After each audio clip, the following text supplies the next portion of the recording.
اعوذ باللہ من الشیطان الرجیم بسم اللہ الرحمن الرحیم وَإِذِ اسْتَسْقَىٰ مُوسَىٰ لِقَوْمِهِ فَقُلْنَا اضْرِب بِّعَصَاكَ الْحَجَرَ فَانْفَجَرَتْ مِنْهُ اثْنَتَا عَشْرَةَ عَيْنًا قَدْ عَلِمَ كُلُّ أُنَاسٍ مَّشْرَبَهُمْ کلوا واشربوا من رزق اللہ ولا تعثوا فی الارض مفسدین۔ سورۃ بقرہ آیت نمبر 60 ہے۔ اللہ تعالیٰ نے ارشاد فرمایا کہ اس وقت کو یاد کرو جب حضرت موسیٰ علیہ السلام نے اللہ تعالیٰ سے اپنی قوم کے لیے پانی مانگا۔ وائز اور جب استسقا پانی مانگا موسیٰ حضرت موسیٰ علیہ السلام نے لقوم ہی اپنی قوم کے لیے، جب قوم کو پانی کی ضرورت پڑی تو انہوں نے حضرت موسیٰ علیہ السلام کا وسیلہ اختیار کرتے ہوئے پانی کی التجا کی، موسیٰ علیہ السلام سے پانی مانگا کہ آپ دعا کریں اللہ پاک ہمیں پانی عطا فرمائے۔ تو قوم کا مطالبہ پورا کرنے کے لیے حضرت موسیٰ علیہ السلام نے اللہ کی بارگاہ میں دعا کی، یا پروردگار عالم یہ قوم بنی اسرائیل مجھ سے پانی لینے کے لیے آئی ہے، تو اللہ پاک چاہتا تو آسمان سے پانی برسا دیتا، زمین سے چشمے پھٹا دیتا، لیکن اللہ پاک نے ارشاد فرمایا فَقُلْنَا، پھر فرمایا ہم نے حضرت موسیٰ علیہ السلام کو اضرب، آپ ماریں، بعصاک، اپنی لاٹھی،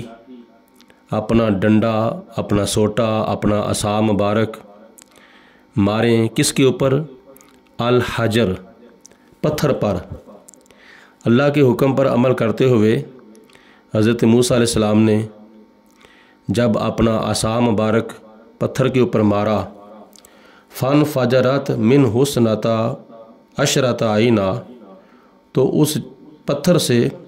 پانی کے 12 چشمے پھوٹ پڑے۔ ایک پتھر کے اوپر ایک مرتبہ عصا مارا تو 12 چشمے جاری ہو گئے، کیونکہ موسیٰ علیہ السلام کو پتہ تھا کہ میری قوم کے قبیلے بھی 12 ہیں، تو اگر ایک چشمہ پھوٹا تو کہیں وہ متنازع نہ ہو جائے۔ تو جناب موسیٰ علیہ السلام نے دل کے اندر ارادہ کیا 12 چشموں کا، تو سوٹا ایک مرتبہ مارا تو اللہ پاک نے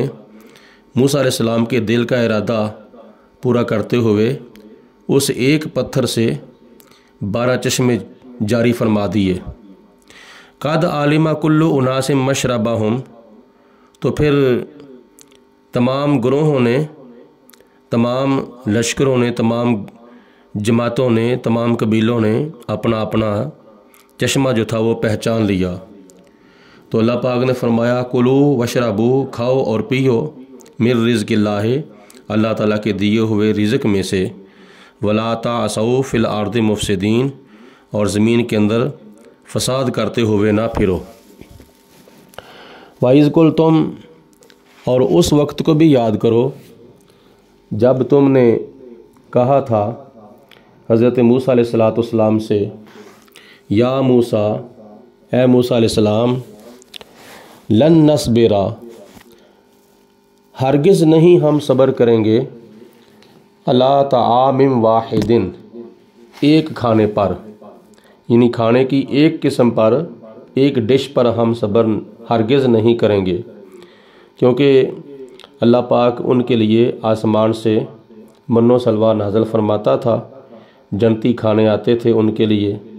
تو ایک وقت میں ایک ہی قسم کا کھانا آتا تھا، تو انہوں نے کہا کہ نہیں، ہمیں ایک وقت میں ایک قسم کا کھانا نہیں چاہیے، بلکہ ہمیں ایک وقت میں کئی قسموں کے کھانے چاہیے۔ تو اس وقت کو یاد کرو جب تم نے حضرت موسیٰ علیہ السلام سے کہا کہ اے موسیٰ علیہ السلام، ہم ہرگز نہیں ایک کھانے پر صبر کریں گے۔ فَادْعُ لَنَا رَبَّكَ، تو آپ ہمارے لیے اپنے رب سے دعا کریں، یخرج لنا مما تنبت الارض، ہمیں چاہیے وہ جو زمین اگاتی ہے، یعنی ہمارے لیے اللہ پاک وہ نعمتیں نکالے جو نعمتیں زمین اگاتی ہے، یعنی مختلف سبزیاں، مختلف چیزیں، مما تنبت الارض جو زمین اگاتی ہے ہمیں وہ چاہیے، من بقلہا کچھ سبزیاں یعنی ساگ وغیرہ، وقصائہا اور اس کی ککڑی یعنی تر اور کھیرا وغیرہ، وفومہا اور اس کا گیہوں یعنی گندم، وعداسہا اور اس کا مسور یعنی ہمیں مسر چاہیے، وبصلہا اور اس کا پیاز ہمیں چاہیے۔ یہ متعدد چیزیں انہوں نے مانگیں تو اللہ تعالیٰ نے فرمایا قال اتستبدلون الذی هو ادنی بالذی، تو اللہ تعالیٰ نے حضرت موسیٰ علیہ السلام کے وسیلے سے ان کو فرمایا کیا تم جو چیز تمہیں اعلیٰ چیز ملتی ہے اس کے بدلے میں تم ادنا چیز مانگتے ہو، یعنی تمہارے لیے آسمان سے جنتی کھانے آتے ہیں، تو جنتی کھانے آنے کے باوجود کیا تمہیں وہ کھانا چاہیے جو زمین اگاتی ہے؟ یعنی زمین کا کھانا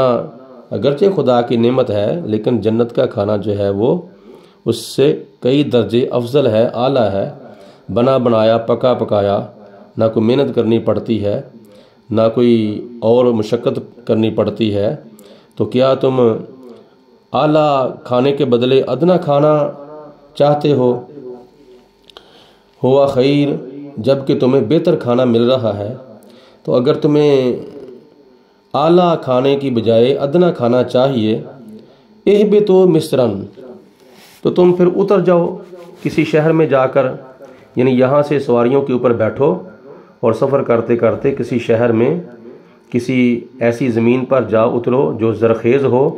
وہاں تمہیں کاشتکاری کرنی پڑے اور پھر تمہیں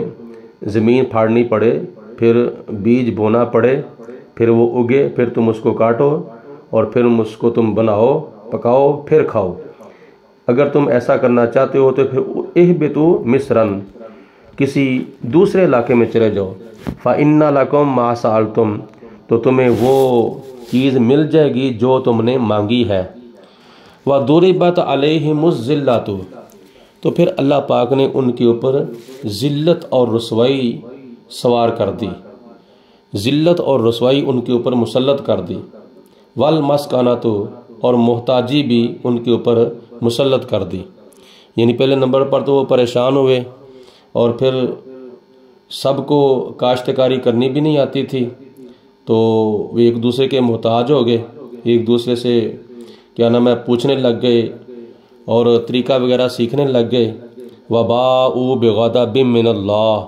اور جب وہاں سے واپس آئے تو اللہ تعالیٰ کو ناراض کر کے واپس آئے، اللہ تعالیٰ کے غضب کے ساتھ وہ واپس آئے۔ ذالک بأنہم، اور یہ سزا ان کو اس لیے دی گئی تھی کہ بے شک وہ کانوا یکفرون بآیات اللہ، وہ اللہ تعالیٰ کی آیتوں کو جھٹلاتے تھے، یعنی اللہ تعالیٰ کی نعمتوں کی ناشکری کرتے تھے۔ جب ان کو اللہ پاک من و سلوہ عطا فرماتا تھا، جنتی کھانے ان کو ملتے تھے، تو پھر ان کو چاہیے تھا کہ وہ زیادہ سے زیادہ اللہ تعالیٰ کا شکر ادا کرتے، تو اللہ کی نعمتوں کی شکر گزاری کرنے کی بجائے انہوں نے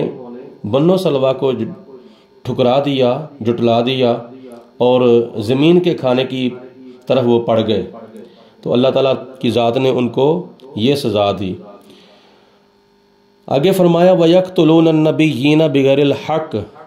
اور وہ بغیر قصور کے، بغیر وجہ کے وہ اللہ کے نبیوں کو شہید کرتے تھے، جیسے حضرت زکریا علیہ السلام کو اور حضرت یحییٰ علیہ السلام کو انہوں نے شہید کیا۔ ذَلِكَ بِمَا عَصَوْا وَكَانُوا يَعْتَدُونَ، اور اس لیے کہ انہوں نے اللہ تعالیٰ کی نافرمانی کی اور حضرت موسیٰ علیہ السلام کی نافرمانی کی۔ وَكَانُوا يَعْتَدُونَ، اور وہ حد سے بڑھنے والے تھے۔ ایک تو اللہ تعالیٰ کی نعمتوں کی ناشکری کرنے کی وجہ سے ان کو سزا ملی، اور دوسرے نمبر پر اللہ تعالیٰ کی آیتوں کو جھٹلانے کی وجہ سے سزا ملی، اور تیسرے نمبر پر اللہ تعالیٰ کے نبیوں کو شہید کرنے کی وجہ سے سزا ملی، اور چوتھے نمبر پر اللہ تعالیٰ کی اور اللہ کے پیارے کلیم علیہ الصلوۃ والسلام کی نافرمانی کرنے کی وجہ سے سزا ان کو ملی، اور اس کے علاوہ حد سے بڑھنے کی وجہ سے ان کو اللہ پاک نے یہ سزا دی۔ تو اس لیے ہمیں زیادہ سے زیادہ اللہ تعالیٰ کی نعمتوں کا شکر ادا کرنا چاہیے۔ آگے اللہ تعالیٰ فرماتا ہے ان الذین آمنوا، بے شک جو لوگ ایمان لائے، والذین ہادوا، اور جو لوگ یہودی ہو گئے، والنصارى، اور جو لوگ عیسائی ہو گئے، والسابئین، اور جو لوگ سابئین ہو گئے، یعنی ستارہ پرست یا مجوسی، یا کچھ مفسرین نے لکھا ہے کہ وہ فرشتوں کی پوجا کرتے تھے۔ سابئین سے مراد فرشتوں کی پوجا کرنے والے ہیں، یا آگ کی پوجا کرنے والے ہیں، یا ستاروں کی پوجا کرنے والے ہیں، مجوسی وغیرہ۔ اللہ فرماتا ہے ان چار قسم کے لوگوں میں سے من آمنا، جو ایمان لے آئے، باللہ، اللہ تعالیٰ پر، یعنی پہلے کیا فرمایا، ان الذین آمنوا، بے شک جو لوگ ایمان لے آئے، صرف اور صرف زبان سے انہوں نے ایمان لانے کا دعویٰ کیا، اور آگے جو من آمنا باللہ ہے، اس سے مراد ہے کہ جو دلی طور پر، یعنی ایمان والوں جو زبانی کلامی کلمہ پڑھتے تھے موسیٰ علیہ السلام کا، اور حضور نبی پاک علیہ الصلوۃ والسلام کا، اور دوسرے نمبر پر جو یہودی ہو گئے، تیسرے نمبر پر جو عیسائی ہو گئے، چوتھے نمبر پر جو سابئین ہو گئے، ان چاروں میں سے جو من آمانا، جو دلی طور پر، قلبی طور پر جو ایمان لے آیا، باللہ، اللہ تعالیٰ پر، والیوم الآخر، اور آخرت کے دن پر، وعمل صالحا، اور دلی طور پر ایمان لانے کے بعد جنہوں نے اپنے آپ کو نیک اعمال کے زیورات کے ساتھ مزین و آراستہ کیا، فلہم اجرہم عند ربہم، ان کا اجر ان کے رب کے پاس ہے، وہ قیامت کے دن اللہ پاک ان کو اجر عطا فرمائے گا اور جزا عطا فرمائے گا۔ ولا خوف علیہم ولا ہم یحزنون، اور نہ ہی ان کے اوپر کوئی خوف ہے اور نہ ہی وہ دونوں جہانوں میں غمگین ہوں گے۔ اللہ تعالیٰ نے ارشاد فرمایا وَإِذْ أَخَذْنَا، اور جب لیا ہم نے میثاقکم، تم سے پکا وعدہ، اے بنی اسرائیلیو، اس وقت کو بھی یاد کرو جب ہم نے تم سے پکا وعدہ لیا، وَرَفَعْنَا، اور اٹھایا ہم نے، فوقکم الطور، تمہارے اوپر کوہ طور کو، یعنی حضرت موسیٰ علیہ السلام جب اللہ تعالیٰ سے تورات لے کر قوم بنی اسرائیل کی طرف آئے تو آ کے آپ نے ارشاد فرمایا کہ یہ تورات ہے، میں کوہ طور پر گیا تھا، حضرت موسیٰ علیہ السلام نے فرمایا کہ اللہ تعالیٰ نے مجھے تورات عطا فرمائی ہے اور یہ تمہاری رہنمائی کے لیے ہے، تمہاری ہدایت کے لیے ہے، تم اس تورات کو پڑھو اور سمجھو اور سیکھو اور اس کے اوپر عمل کرو۔ تو انہوں نے آگے سے کہا کہ جتنی دیر تک ہم اپنے کانوں سے خود نہیں سن لیں گے اتنی دیر تک ہم نہیں وعدہ کریں گے۔ تو موسیٰ علیہ السلام ان کو کوہ طور کے اوپر لے گئے، آگے سے کڑک پڑی، وہ سارے کے سارے مر گئے اور موسیٰ علیہ السلام کی دعا سے وہ زندہ ہو گئے۔ جب موسیٰ علیہ السلام کی دعا کی برکت سے اللہ پاک نے ان کو زندہ فرمایا تو پھر وہ اپنی ضد کے اوپر اڑے رہے، نہیں جتنی دیر تک ہم اللہ تعالیٰ سے خود اپنے کانوں سے تورات نہیں سنیں گے تو ہم وعدہ نہیں کریں گے۔ تو پھر اللہ پاک کی ذات بابرکات نے فرشتوں کو حکم دیا کہ فلسطین کے پہاڑوں میں سے کوئی پہاڑ اٹھاؤ اور ان کے اوپر لا کر معلق کر دو۔ اللہ تعالیٰ کے حکم پر عمل کرتے ہوئے فرشتوں نے کوہ طور کو یا کسی اور پہاڑ کو اٹھایا اور اٹھا کر ان لوگوں کے اوپر یعنی سروں کے اوپر معلق کر دیا، تو خدا تعالیٰ کے حکم سے موسیٰ علیہ السلام نے فرمایا کہ اب تم وعدہ کرتے ہو کہ نہیں کرتے؟ تو پھر انہوں نے اس ڈر سے وعدہ کر لیا کہ کہیں یہ پہاڑ ہمارے اوپر آ کے گر نہ جائے، اگر گر گیا تو ہم اس کے نیچے آ کر کچلے جائیں گے۔ تو اللہ پاک نے ارشاد فرمایا کہ اس وقت کو یاد کرو، وَإِذْ أَخَذْنَا، اور جب ہم نے لیا مِيثَاقَكُمْ، تم سے پکا وعدہ، وَرَفَعْنَا، اور پھر ہم نے تمہارے اوپر بلند کیا، تمہارے اوپر معلق کر دیا، فوقکم الطور، طور پہاڑ کو، خذوا، تو پھر تم پکڑ لو، ما آتیناکم، جو ہم نے تمہیں دیا ہے، بقوت، مضبوطی سے، یعنی اس کو تم مضبوطی سے پکڑو، وذکروا، اور یاد کرو تم، ما فیہ، جو اس میں ہے، یعنی جتنے بھی ہدایات، جتنے بھی احکامات ہیں ان کو یاد کرو جو ہم نے تمہیں اس کتاب کے اندر ہدایات دی ہیں، لعلکم تتقون، تاکہ تم متقی پرہیزگار بن جاؤ۔ ثم تولیتم، پھر تم پھر گئے، من بعد ذالک، اس کے بعد، فلولا فضل اللہ علیکم ورحمتہ، وعدہ کرنے کے بعد تم پھر گئے، تو اس کے بعد تمہارے اوپر اگر اللہ کا فضل نہ ہوتا اور اللہ کی رحمت نہ ہوتی، لکنتم من الخاسرین، تو تم ضرور گھاٹا پانے والوں میں سے ہو جاتے۔ اللہ کے فضل اور اللہ کی رحمت سے مراد یہ بھی ہے کہ اللہ پاک نے ان کو توبہ کرنے کے لیے مہلت دے دی، اور یا اس سے بھی یہ بھی مراد ہے کہ نبی پاک صلی اللہ علیہ وسلم اللہ کا فضل بن کر اور اللہ کی رحمت بن کر تشریف لے آئے۔ اور پھر اللہ تعالیٰ نے ارشاد فرمایا، وَلَقَدْ عَلِمْتُمُ الَّذِينَ اعْتَدَوْا مِنْكُمْ فِي السَّبْتِ، اور بے شک تمہیں معلوم ہے، تم جانتے ہو ان لوگوں کو جو ہفتے والے دن حد سے بڑھ گئے، یعنی حضرت داؤد علیہ السلام کے زمانے کے لوگ جو تھے وہ اللہ تعالیٰ کے حکم پر عمل نہیں کرتے تھے، اور ہفتے والے دن اللہ پاک نے ان کو مچھلیاں پکڑنے سے منع فرمایا تھا۔ تو اللہ پاک نے فرمایا کہ تم لوگوں کو معلوم ہے اے بنی اسرائیلیو ان لوگوں کے بارے میں جنہوں نے ہفتے والے دن سرکشی کی تھی تم میں سے،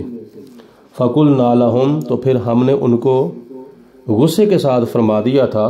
كُونُوا قِرَدَةً خَاسِئِينَ، تم ذلیل بندر بن جاؤ۔ تو اللہ تعالیٰ کے حکم سے وہ انسان سے بندر بن گئے، کیونکہ انہوں نے اللہ تعالیٰ کے حکم پر عمل نہ کیا اور حد سے بڑھ گئے، اور ہفتے والے دن چونکہ ان کو عبادت کرنے کا حکم تھا، اس لیے انہوں نے ہفتے والے دن اللہ تعالیٰ کی عبادت کرنے کی بجائے مچھلیاں پکڑنی شروع کر دیں، اور وہ اپنی اس حرکت سے باز نہ آئے تو اللہ پاک نے ان کے اوپر غضب نازل کیا، ان کو انسان سے بندر بنا دیا۔ فَجَعَلْنَاهَا، تو پھر ہم نے اس واقعہ کو بنا دیا نکالن،